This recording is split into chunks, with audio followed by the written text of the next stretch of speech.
Ya, bismillah. Assalamualaikum warahmatullahi wabarakatuh. Alhamdulillah wassalatu wassalamu ala nabiyina Muhammad wa ala alihi ashabihi wa mawalah ma ba'd. Segala puji dan syukur kita kepada Allah Subhanahu wa taala yang telah memberikan kita rahmat, nikmat kesehatan sehingga kita masih bisa beraktivitas, belajar, mengajar hari ini. Dan tidak lupa juga salawat besertakan salam untuk Nabi kita Nabi Muhammad Sallallahu Alaihi Wasallam dengan mengucapkan Allahumma salli ala Muhammad wa ala ali Muhammad. Pada kesempatan kali ini kita belajar hadis ke-8 yang berjudul Berjumpa dengan Allah. Ya. Judulnya Berjumpa dengan Allah. Bunyi hadisnya, man ahabba liqa Allahi habballahu liqa'ahu wa man kariha liqa Allahi karihallahu liqa'ahu. Man ahabba liqa Allahi habballahu liqa'ahu wa man kariha liqa Allahi karihallahu liqa'ahu. Ya. Artinya, barang siapa yang cinta berjumpa dengan Allah, maka Allah juga mencintai perjumpaan dengannya. Dan barang siapa yang benci berjumpa dengan Allah, maka Allah juga membenci perjumpaan dengannya. Hadis riwayat Muslim. Apa maksud perjumpaan dengan Allah? Ini dia kita baca di sini ya, pelajaran yang bisa dipetik. Yang pertama, hadis di atas mengandung pelajaran tentang keimanan.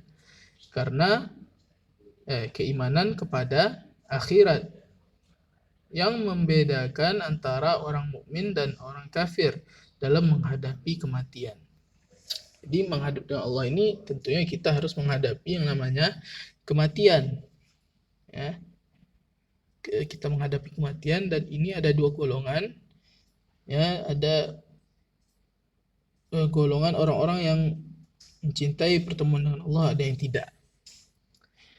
Ya, seorang mukmin ketika ajal akan menjemputnya, Allah mengutus malaikat untuk memberikan kabar gembira kepadanya tentang rahmat Allah. Ya, jadi arwah orang mukmin akan diberi kabar gembira ya, tentang rahmat Allah.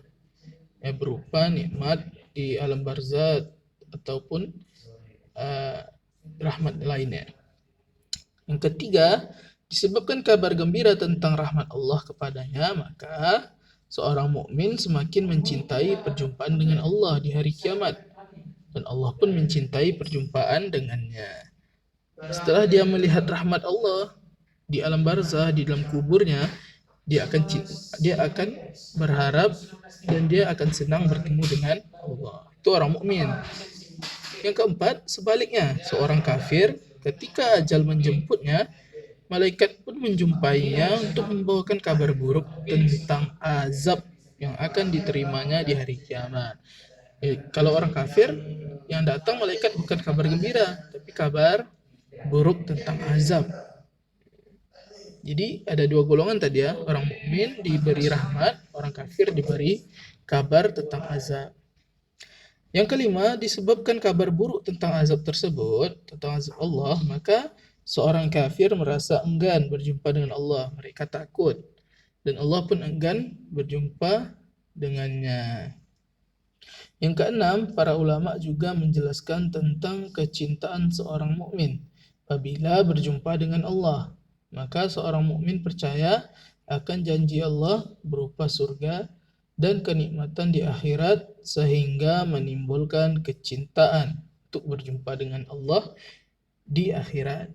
Jadi dia membuat seorang mukmin itu senang ketika dia mencintai perjumpaan dengan Allah itu karena rahmat dan janji Allah Subhanahu wa taala kepada hambanya, yaitu apa? Dimasukkan ke dalam surga. Ya, jadi kalau mau dimasukkan ke surga, otomatis orang-orang mukmin akan senang dan akan berharap cepat-cepat masuk ke dalamnya. Yang kedelapan, yang ketujuh. Yang ketujuh, kecintaan kepada perjumpaan Allah bisa dipupuk dengan menjalankan ketaatan kepada Allah dan menjauhi larangannya. Bisa dipupuk maksudnya di sini bisa kita permudah, yaitu ketika hidup kita banyak beribadah, banyak mengumpulkan pahala, sehingga nanti di akhirat kita tidak takut, kita tidak cemas kalau sekiranya pahala kita kurang atau apa segala macamnya, karena orang mukmin juga akan dihisab, diperhitungkan amalan-amalannya. Yang kedelapan, kerinduan untuk berjumpa dengan Allah di akhirat merupakan tanda keimanan seorang hamba kepada Allah. Ya, otomatis dia percaya hari kiamat, dia percaya kepada Allah, dia beriman kepada Allah, beriman pada hari kiamat. Ya. Maka orang mukmin yang merindukan akhirat itu menunjukkan dia beriman kepada Allah Subhanahu wa taala. 9, yang terakhir juga, hadis ini mengandung pelajaran keimanan tentang dua sifat Allah, yakni A. Sifat cinta Allah, yakni Allah mencintai keimanan dan orang-orang yang beriman. B. Sifat benci, yakni Allah membenci kekafiran dan orang-orang kafir. Karena anak Ustaz, jelas ya dari hadis ini ya, bahwasanya beriman kepada hari kiamat itu adalah hal yang harus kita yakini. Ya. Salah satunya itu tadi, adanya surga, adanya neraka. Ya, dengan itu akan memupuk kita, ya, akan membuat kita senantiasa ingat kepada Allah dan berbuat baik. Ya, itu yang dapat saya sampaikan. Wabillahi taufiq wal hidayah. Assalamualaikum warahmatullahi wabarakatuh.